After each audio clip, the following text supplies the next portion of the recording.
शेतकरी कर्जमाफीचा लढा जिंकलाय, सरकारचे आभार असं बच्चू कडू यांनी म्हटलंय। प्रोत्साहनपर निधी 50,000वरून 1,00,000 करावा, कडूंची मागणी।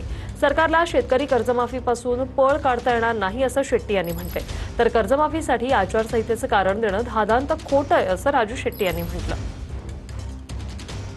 शेतकऱ्याच्या कर्जमाफीची लढाई आम्ही जिंकली, पण त्याच्यामध्ये प्रोत्साहन निधी जे 50,000 आहे ते सरकारनं 1,00,000 करावी, याच्यासाठी बच्चू कडूचा लढा कायम राहील।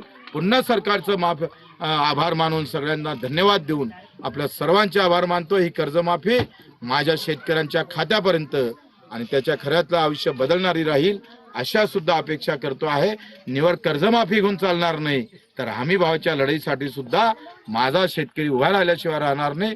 निवडणुकीचा आणि निवडणूक आयोगाचा बागुलबोवा दाखवून त्याची घोषणा करता येणार नाही असं सरकार जे सांगतंय ते धादांत खोटं आहे। निवडणूक आयोगाच्या आडून सरकार गुपचूपपणानं काही लोकांच्या खात्यावर पैसे जमा करून जो शब्द दिलेला होता 7/12 कोरा करायचा, त्याच्यापासून कुठेतरी पळ काढू पाहतंय। पण सरकारनं एक ध्यानात ठेवावं, आम्ही हे सहन करणार नाही। शेतकऱ्यांची पात्रता ठरवायची यांची लायकी आहे का, असा सवाल नाना पटोले यांनी विचारला। शेतकरी कर्जमाफीच्या योजनेवरून नाना पटोले यांनी सरकारवर घणाघात केलेला आहे। लबाडाचा अवताण जेवल्याशिवाय खरं नाही असंही नाना पटोले यांनी म्हटलंय।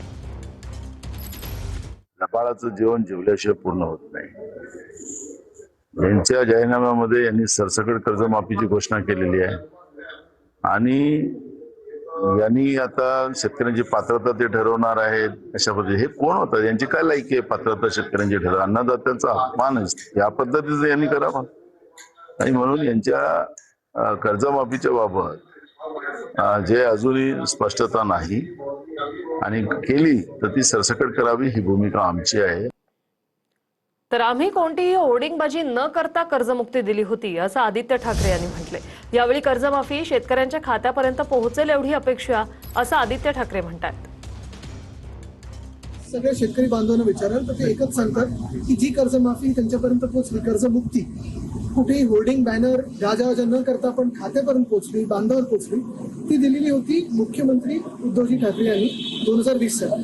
मला वाटतं त्याच्या आधीच्या घोषणा आणि त्याच्या नंतरच्या घोषणा ह्या सगळ्या पोकळ होत्या, आपल्याला माहिती होतं। अपेक्षा हीच आहे, आशा हीच आहे की ह्यावेळीची घोषणा ही खात्यापर्यंत पोहोचेल अशी आपण अपेक्षा करू नये। कुठेही जास्ती बॅनरबाजी, होर्डिंगबाजीची गरज नाहीये, कारण आपण पाहतोय खर्च कमी करायला सांगितलं, खर्च वाचवायला सांगतात एका बाजूला सरकार, दुसऱ्या बाजूला जर बॅनरबाजी करणं असेल तर